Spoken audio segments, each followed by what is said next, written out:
Atenção para essa dica importante. Não feche bicicletas no trânsito. Ao virar, ceda sempre passagem aos ciclistas. Mais respeito com as nossas magrelas.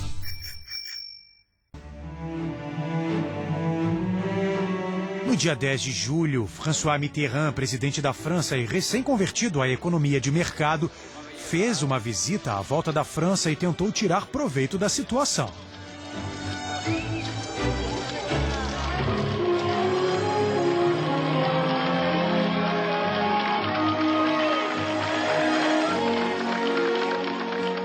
Si vous étiez l'entraîneur de Bernard Hinault, oui, qu'est-ce que vous lui conseilleriez pour la fin du tour? Je lui conseillerais d'agir selon son instinct, comme il se sent. C'est à lui de décider, personne à sa place. Quand on arrive au stade du grand champion, je crois que c'est la seule règle. Personne ne peut le faire à sa place, donc c'est à lui de décider. Sem dúvida, ele era o grande campeão. Hinault tinha o instinto e o poder de decisão. Ele também teve coragem para atravessar a linha de chegada depois de ter levado um tombo doloroso.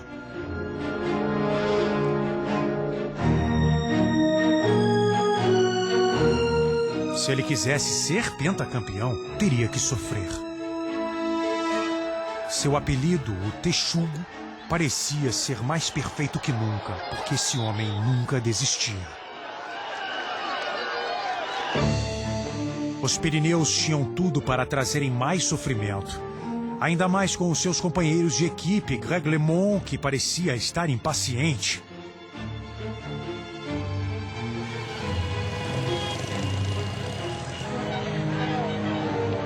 É evidente que ele poderia tentar a vitória. Mas ele era obrigado a respeitar, a contragosto, o acordo que fez com Tapi e Hinault.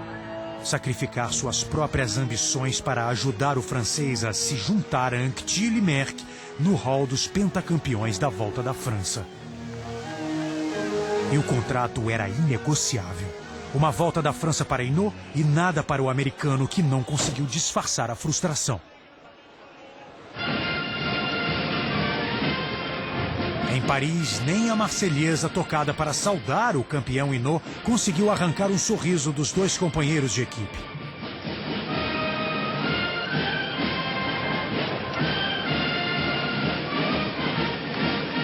Mas para Tapi, líder da La Vie Claire, as coisas não poderiam ser mais claras. L'année dernière, Greg s'est sacrifié pour Bernard. Cette année, on a promis à Greg qui serait co-leader et qui ferait son tour pour le gagner. Et on a comme objectif que le meilleur gagne. Et je suis sûr que c'est le meilleur qui gagnera.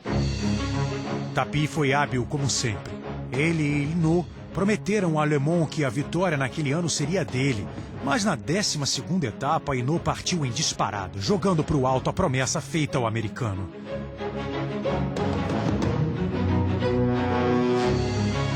No dia seguinte, ele conseguiu o que queria.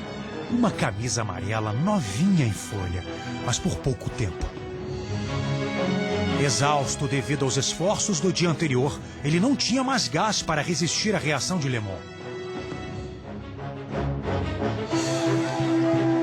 LeMond virou o jogo com uma facilidade impressionante e coração de adolescente. Ele logo avistou o cume Superbrunier. Ele era o novo rei da França. Ao cruzar a linha de chegada com mais de 4 minutos e meio de vantagem sobre um Hinault que não conseguiu resistir.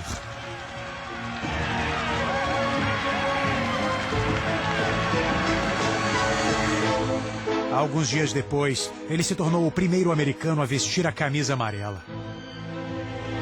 Ao final da prova, em Paris, eles deviam manter as aparências. Tapi escreveu o roteiro da chegada a Alpe d'Huez, uma farsa. Eles pedalaram de mãos dadas para o público, mas na verdade o divórcio já estava selado.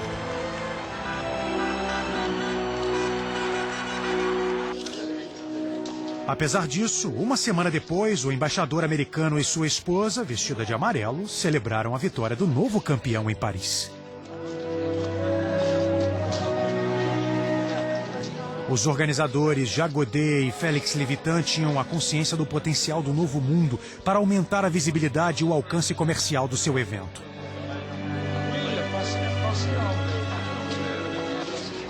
O único que pareceu não ter gostado nada disso foi Bernard Hinault, porque ele não gostava de perder e sabia que seu tempo já havia passado. Ah, c'est pas tous les jours qu'on gagne.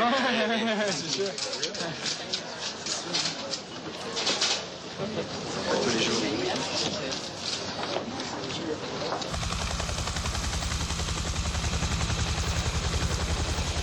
A França se despediu de Hinault. Uma França que se transformava a olhos vistos, com modernas autoestradas que cortavam o país. E a volta da França estava tomando uma nova direção.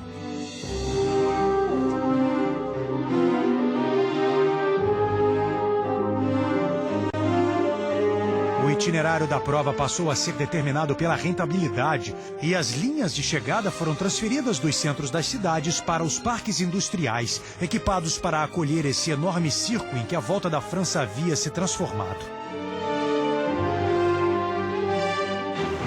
E então surgia uma nova máquina. 2 braços, 2 pernas, uma cabeça. Era o espanhol Miguel Indurain, com 1,80 m de altura e 80 quilos. Era um físico inédito na competição. Ele era o garoto propaganda perfeito de um banco espanhol, na época em que as instituições financeiras se tornavam os principais patrocinadores do evento.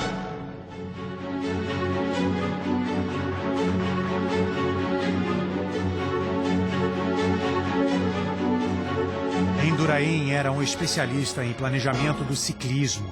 Ele administrava cuidadosamente os 21 dias de corrida, calculando friamente seus tempos para alcançar o que importava, a vitória final. Seu capacete aerodinâmico lhe permitia cortar o ar com facilidade, e ele venceu a última etapa da Volta da França de 92 com a incrível velocidade média de 52 km/h.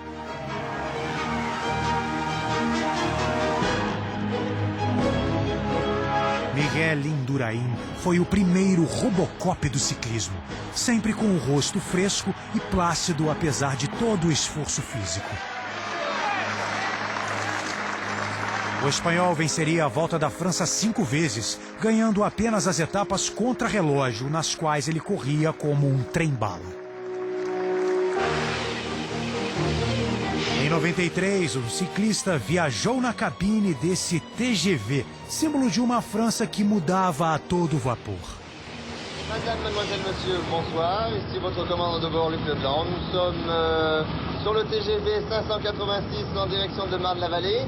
Nous atteignons la vitesse de 270 km/h. Richard, est-ce que tu es déjà allé à Euro 19 ? Non.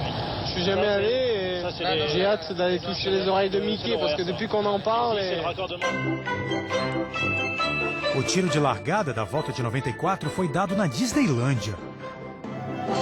Será que Mickey Mouse e os cowboys do ciclismo tinham mais coisas em comum do que parece? E se a Volta da França estivesse se tornando uma das atrações turísticas mais populares da França?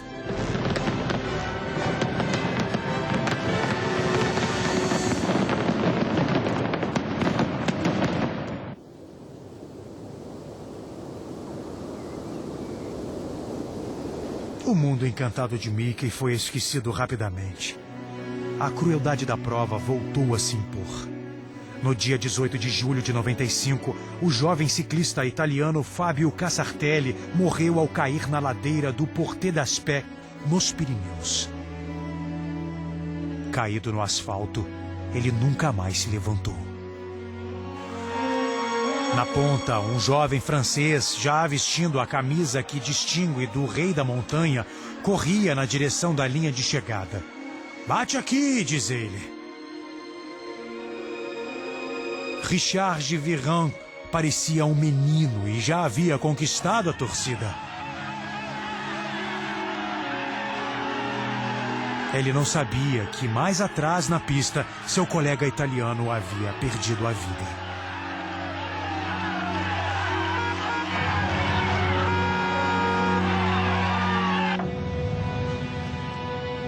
24 horas depois, os ciclistas ficaram sabendo da morte de Casartelli. No início da etapa seguinte, em Tarbes, na linha de frente, estavam os colegas da equipe. Eles se despediram do companheiro pela última vez antes de se juntarem ao pelotão para mais um dia de corrida.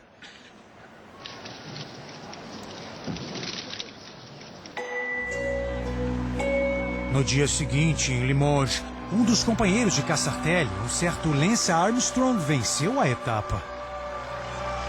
Com os braços erguidos para o céu, ele dedicou sua vitória à vítima do dia anterior. Para o americano, o gesto anunciava seu futuro, uma vida que iria do céu ao inferno.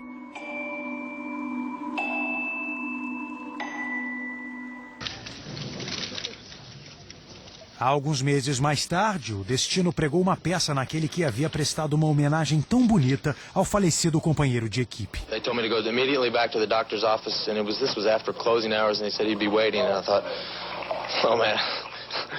And so I went back over there, and he took me in his office and showed me the ultrasounds and the other X-rays, and said we had a problem. And of course, I just, what everybody does, I was in denial. I thought this can't be, because I'm 25 years old. I'm one of the best in my sport, and why would I have cancer? I told Dr. Human from day one, I said, I don't care who's been through your doors, you've never had anybody as strong as me. Mentally, physically, I said, we're going to beat this thing, and I don't want to hear any other way. Enquanto Armstrong lutava contra sua doença, uma nova geração se degladiava nas pistas da Volta da França. O alemão Jan Uhrlich e o francês Ricard Virenque eram os favoritos. De onde eles tiravam essa energia? Máquinas de pedalar, eles sequer ficavam ofegantes, nem nas subidas mais íngremes. Em uma época de progresso tecnológico e científico, os astros do ciclismo inovavam. Transfusões de sangue, EPO e os hormônios de crescimento fizeram o doping dos anos anteriores parecer amador.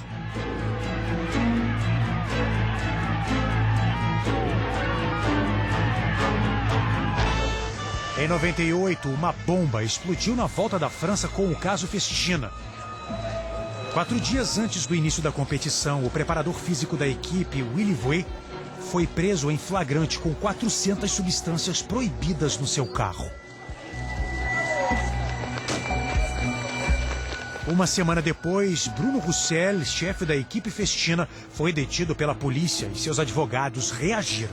M. Bruno Roussel a expliqué aux enquêteurs, lesquels avaient les éléments, les conditions dans lesquelles une gestion concertée de l'approvisionnement des coureurs en produits dopants était organisée entre la direction, les médecins, le soigneur et les coureurs. Depois disso, o diretor da Volta da França, Jean-Marie Leblanc, não teve escolha. Expulsou a equipe Festina e seu líder. O queridinho da torcida não aguentava mais. Pour le vélo, pour le Tour de France, on quitte le Tour. On veut que le vélo continue, on veut que le Tour de France garde son ampleur, parce que le Tour de France, c'est la plus belle épreuve au monde qui puisse exister. Donc on part pour que tous ces, je dirais, journalistes qui sont là que pour ça en ce moment, puissent partir, rentrer chez eux, comme nous on va rentrer chez nous. Et donc vive le Tour de France 98, et je remercie le public qui a été qui nous a énormément soutenus et qui va encore nous soutenir. Et je donne rendez-vous à l'année prochaine. Ele conseguiu tocar o coração do público. Até o cabelo oxigenado era um truque para adulterar as amostras de cabelo nos testes antidoping. Mas as lágrimas não impediam que as nuvens negras estivessem sobre a Volta da França. Mas o evento ameaçado encontra outro salvador na etapa entre Grenoble e Le Deux Alpes, Marco Pantani.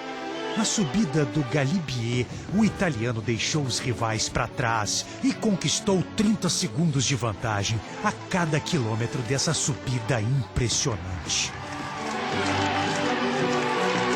Virenque e sua equipe podiam ser esquecidos. Os flashes iluminavam novos ciclistas. A torcida queria continuar acreditando. Na chegada a Alpe d'Huez, uma luz vermelha substituiu a luz azul da polícia para comemorar os feitos do novo líder, que ajudava a dar fôlego à competição.